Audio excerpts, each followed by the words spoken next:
Assalamualaikum warahmatullahi wabarakatuh. Di sini saya akan eh, mempresentasikan hasil laporan penelitian saya, di mana yang berjudul Analis Sentimen Ulasan Skincare Sephora menggunakan LSTM. Untuk latar belakangnya sendiri, di sini skincare merupakan eh, gaya hidup yang sekarang yang digunakan oleh masyarakat, dan di sini ulasan konsumen terhadap produk skincare di platform seperti Sephora sangat mempengaruhi keputusan pembelian dari calon konsumen. Kemudian perusahaan membutuhkan cara otomatis untuk memahami opini, di mana cara otomatis ini memerlukan sebuah platform sistem untuk pengumpulannya secara berskala besar, baik untuk opini yang uh, positif maupun yang negatif. Kemudian di sini menggunakan model LSTM sebagai metode deep learning dalam memahami konteks sekuensial dan teks ulasan, khususnya di sini digunakan untuk uh, apa, skincare Sephora untuk reviewnya. Adapun tujuan yang digunakan sebagai patokan ini untuk membangun model prediktif menghasilkan sentimen ulasan skincare untuk Sephora, yaitu sentimen positif dan negatif.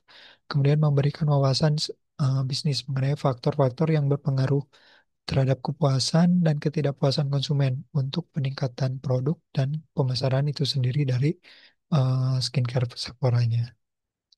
Kemudian research question yang ada yaitu apa pengaruh sentimen positif ataupun negatif terhadap tingkat kepercayaan penilaian konsumen terhadap produk skincare. Untuk datasetnya sendiri, ini digunakan Sephora Skincare Review dari platform Kaggle.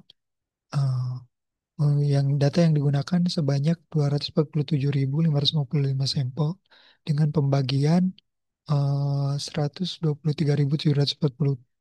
sampel positif dan selebihnya adalah sampel negatif. Kolom utama yang digunakan untuk penelitian di sini yaitu menggunakan kolom review text, ini berisi teks ulasan produk. Kemudian kolom is recommended, ini berisi label sentimen, di mana sentimennya apakah positif dengan nilai satu ataupun negatif dengan nilai 0. Kemudian rating, rating dari produk di mana diberikan poin 1 sampai 5. Untuk pre-processing sendiri, di sini digunakan undersampling untuk balance, di mana kelas mayoritas positif diseimbangkan dengan data negatifnya. Dapat dilihat di seperti gambar untuk review count, di mana data yang sentimen negatif, yaitu 0, itu sudah seimbang dengan data yang sentimen positif atau berpoin 1. Kemudian cleaning untuk hapus nilai kosong pada dataset, kemudian ubah tipe data untuk penggunaan penyesuaian datanya untuk digunakan sebagai preprocessing pada proses ya nanti. Kemudian tokenisasi dan padding, di mana digunakan sebagai konversi teks menjadi angka dan menyamakan panjang input. Jadi panjang input dimaksimalkan uh, untuk batasannya. Kemudian lemmatization ini berbasis post tagging untuk normalisasi kata tanpa menghilangkan makna, di mana seperti hmm, kata yang berimbuhan kan ataupun kata sambungan itu kita diambil menjadi kata dasarnya untuk dilematisasi ataupun kata berulangnya. Kemudian untuk arsitektur modelnya sendiri, di sini menggunakan model LSTM seperti dikatakan sebelumnya, di mana ada pertama itu embedding layer, representasi kata untuk model memahami hubungan semantik antar kata. Kemudian spatial dropout, 1D untuk meninggalkan generalisasi dan mencegah overfitting. Kemudian bidirectional layer untuk menangkap konteks urutan kata dari dua arah, yaitu sebelum dan sesudah kata. Kemudian yang terakhir ada dense layer. Sini sebagai klasifikasi biner dengan sigmoid. Dense layer ini ada dua, yaitu dense layer pertama dan dense layer untuk outputnya sendiri.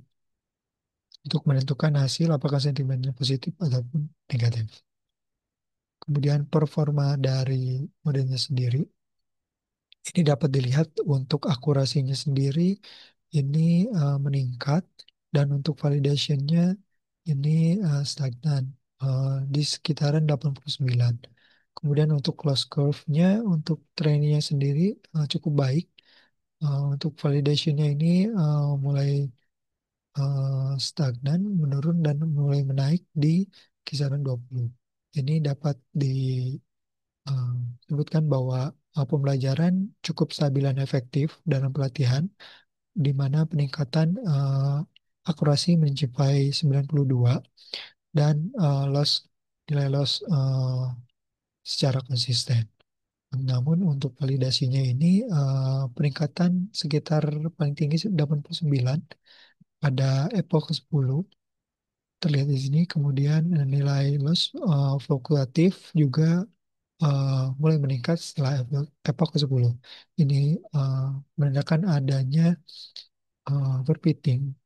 Mungkin dapat ditambahkan early stop atau regulasi tambahan untuk meningkatkan kemampuan generasi dari model itu sendiri. Dan hasil pelatihannya sendiri ini dengan menggunakan splitting data untuk testing dan trainingnya, base size-nya dan EVO ini didapatkan confused match seperti berikut, di mana hasil prediksi yang tepat itu cukup baik dengan akurasi 0,94%, presisinya 95%, recall-nya 98%, dan advance score-nya sebesar 96%. Ini dapat dikatakan cukup baik. Kemudian workload yang didapatkan dari sentimen positif dan negatifnya, ini untuk sentimen positif, kata dominannya seperti love, feel, gentle, soft, moisturizing. Ini berindikasi terhadap kepuasan pada efek penggunaan dan tekstur dari produknya itu sendiri. Kemudian untuk sentimen negatif, ini seperti kata dry, like, burn, itch, breakout. Ini mengindikasikan ketidakcocokan produk dengan jenis kulit dari pengguna. Dan kesimpulannya dari hasil penelitian ini bahwa model ASEM efektif untuk analisis sentimen ulasan produk skincare Sephora. Kemudian faktor sentimen positif tadi dapat diketahui seperti efek melembabkan, lembut, kemudian cocok untuk kulit sensitif, dan sentimen negatifnya seperti iritasi, kering, dan reaksi alergi. Kemudian hasil yang didapat ini dapat digunakan pertama untuk evaluasi produknya sendiri berdasarkan feedback nyata yaitu sentimen positif dan negatif. Kemudian strategi pemasaran yang lebih terarah berdasarkan hasil segmentasi positif dan negatif sentimennya. Kemudian pengembangan produk agar cocok untuk berbagai tipe kulit, di mana tadi disebutkan bahwa efek negatifnya lebih condong ke tipe kulit yang kering dan lain sebagainya. Kemudian rekomendasi mungkin perlu pendekatan konseptual yang lebih kuat untuk beberapa kata yang ambigu seperti dry, rich, dan light.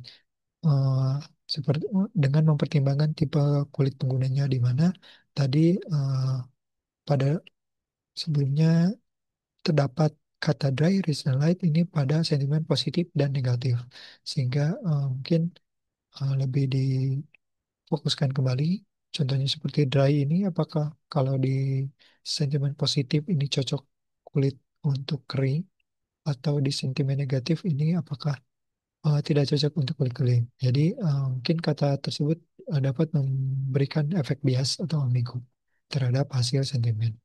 Kemudian menggunakan dataset yang lebih besar lagi untuk hasil yang mungkin lebih presisi ataupun lebih baik lagi. Untuk referensinya ini beberapa dari penelitian-penelitian yang sudah dilakukan eh, oleh beberapa peneliti sebagai acuan penelitian. Kemudian untuk lampiran sendiri ini ada di PowerPoint filenya untuk link Google Colab penelitiannya, kemudian link video presentasi setelah diupload untuk video presentasi ini di YouTube. Sekian dari saya, terima kasih. Assalamualaikum warahmatullahi wabarakatuh.